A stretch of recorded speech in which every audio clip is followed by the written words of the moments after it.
بيرة؟ قبل اي حاجه انا جاي اعتذر لك على اللي حصل مني في المعمل.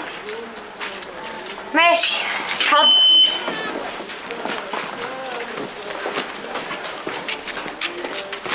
اتنين كبده واتنين سجق هنا للدكتور بيرة يا سيد. ماشي يا معلم. انا عارف اني ضغطت عليك زياده عن اللزوم، بس والله العظيم انا ولا كنت أقصد. يهمك، على الاقل انت بتحس، غيرك يا اخويا جبلات وما بيحسوش. سيبك انت، المهم ان انت كنت منور النهارده في اتفضل يا التلفزيون. معلم. قال صحيح انت تعرف الراجل العنابي ده؟ اعرفه ايه؟ انا اللي همسك له شغله كله.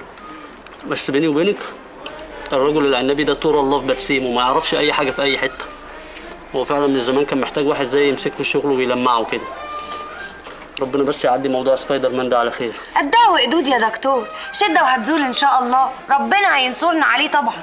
واحد مقلبيه هنا، حلاوه الشغلانه الجديده يا سيد. حاضر يا معلم. تعرفي يا نتاشا، انت شكلك حلو قوي، مش لايقه خالص على الحاره دي. انا كل ما بشوفك واقفه على عربيه الكبده بحس اني بتفرج على ميسي بيلعب في طلائع الجيش. طب بقول ايه؟ المهلبيه. اللي قول لي يا دكتور، هو الماتش بتاع العنابي والعنكبوته ده هيتلعب فين؟ لسه مكانه ما اتحددش. ليه؟ عايزه تتفرجي عليه؟ نفسي قوي قوي بصراحه. تعالي معايا الماتش وانا قاعدك اول صف، اخليكي تتفرجي عليه كانك في وسط الخناقه. فكرك يعني ابويا هيسيبني؟ اكيد هيقول لي اقعدي جنبي في القهوه هنا هون واتفرجي معايا على التلفزيون. طب انا هقول لك حاجه. ايه؟ انا هجيب لك الماتش لحد عندك هنا.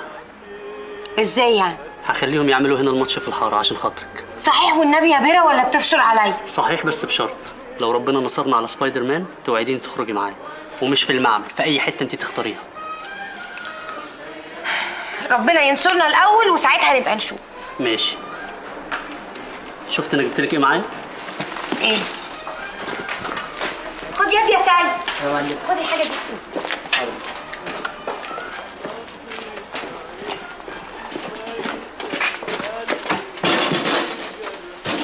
وده ايه ده كمان؟ عندكم كهرباء؟ زي يا معلم. حط دي في الكوبس. حاضر يا معلم. ده جهاز انا اخترعته بيرجع الحاجه لاصلها. يعني ايه يعني؟ هتشوفي دلوقتي.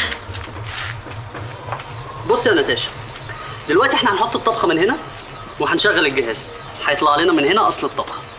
تمام؟ اللي في ايدك ده ايه؟ مهلبيه. حطي المهلبيه هنا. بالمعلقه؟ حطي المهلبيه من غير معلقه. تمام. بسم الله الرحمن الرحيم.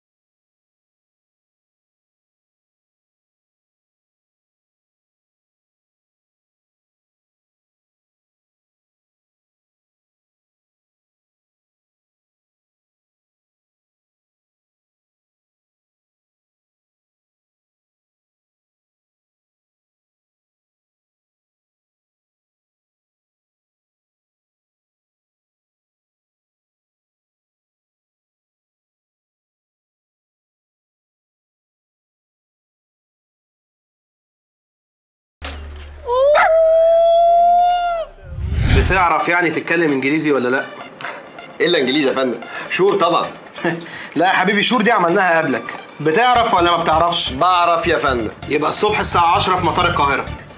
تحت امرك، بس ممكن اسال ليه؟ سبايدر مان يا سيدي جاي مصر، واحنا مسؤولين عن حراسته وحمايته وفسحه لغاية ما يقابل الرجل العنابي في الماتش. علاقات عامة. بقول لك ايه يا مدحت، عايزك تنزل شارع التحرير عند السبكي فيديو فيلم. فين؟ السبك فيديو فيلم؟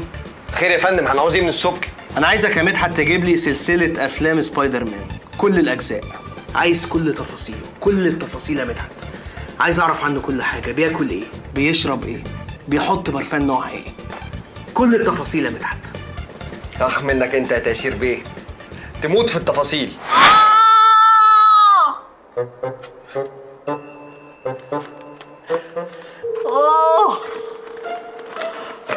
معلش يا دكتور، انا لو منك هزعل ونجيب ناس تزعل كمان. معلش، اصل البت نتاشا دي بنت قذره. اقعد. بطني. كلاب كلاب يا عصفور، كلاب. ما تكبرش الموضوع قوي كده يا دكتور. الكلاب اللي انت اكلتها دي كلاب منطقتنا هنا، احنا اللي مربيينها وعارفين اصلها من فصلها. انت تقلق صحيح لو الكلاب اللي قصاد المحكمه دي كلاب ضاله ومسعوره ومحد. بس ده انا بقالي شهر باكل كل يوم سندوتشات كلاب، لما قربت اعوي. طب رد على تليفونك. طه رد على تليفونك. ايوه يا فاطمه. لا انا كويس. لا كلت كلب بس. كلب بس ما تخافيش. مش من اللي قدام المحكمة، لا. من مين؟ ماشي يا فاطمة، خليه يعدي عليا بكرة الصبح. خلاص بقى يا فاطمة، سلام. بقول لك ايه صحيح يا دكتور؟ بعيدا يعني عن موضوع يعني الكلب اللي انت كلته ده، انا يعني الصراحه مسرور قوي يعني ان انت بقيت مدير اعمال. عشان لا مؤاخذه يعني لما لبخ لا مؤاخذه يعني ما تقرفنيش. وبعدين انا اليومين الجايين دول بصراحه مش فاضي الموضوع السوبر، ورايا افراح واعياد ميلاد والبوم جديد، زحالف وانا قلبي حقيقي. زحالف ايه وزفت ايه على دماغك؟ بقول لك ايه، صراحي الفيل لسه مكلمني دلوقتي حالا، بيقول لي سبايدر مان جاي مصر بكره الصبح. عارف يعني ايه جاي مصر بكره الصبح؟ يشرف ويانس يا دكتور. انا الصراحه مش قلقان زيك خالص من موضوع الرجل العنكبوته ده. انا حاجه واحده بس هي اللي قلقان. ايه؟ موضوع الشبك اللي بيطلعه من ايده ده. ما تظرفني حقنه اطلع شبك ان شاء الله حتى من وداني. انت عارف انا هخليك تطلع شبك من هنا يا عصفور؟ من هنا يا دكتور. مش هنخلص بقى من التليفونات دي. ايه النمره اللي عماله تكلمني من الصبح دي؟ وريني. دي سلمى. سلمى؟ وسلمى دي عايزه مني ايه؟ مش عرفني، دي حتى ما بتردش عليا من الصبح. ما علينا. بص يا عصفور، ركز معايا. كل اذان ارنبيه. بقى الراجل اللي اسمه سبايدر زفت ده عنده خبرات كتير قوي عنك، ودخل خناقات كتير قوي عنك. متهيألي انت اتفرجت على الاجزاء الاربعه بتوع سبايدر مان، ها؟ اتفرجت والراجل الرملي زافه. بس مين في الاخر كسب؟ السبايدر الصراحه ضبط في الاخر. بس يعني من الاخر لو دخل معاك خناقه راجل لراجل هيخيطك، مش هيخسر غير بمزاجه. مش حاطط ايدي على البلف يعني. ازاي يعني هيخسر بمزاجه؟ محدش يقدر عليها دي غير صريح الفيل. مرحبا بك في مصر. ويلكم ايجيبت. ان شاء الله يا فندم الفندق يعجب حضرتك جدا، وهتلاقي فيه من الابره للصاروخ. You will be very comfortable in the hotel. You can fly from the pin to the rocket. صلى على النبي على الانجليزي. أفضل أن أتحدث باللغة العربية. حضرتك بتتكلم عربي؟ نعم أتحدث العربية بطلاقة، فقد عشت أنا زوجتي عامين في مصر. نبي عربي والله العظيم. طيب كنت انت يا مدحت بقى؟ كنت ايه يا فندم؟ انا لازق هنا. هو انا في الانجليزي مدعيه وفي العربي منسيه؟ جرايه يا مدحت، اتفضل على شغلك. طب اتصور معاه. مدحت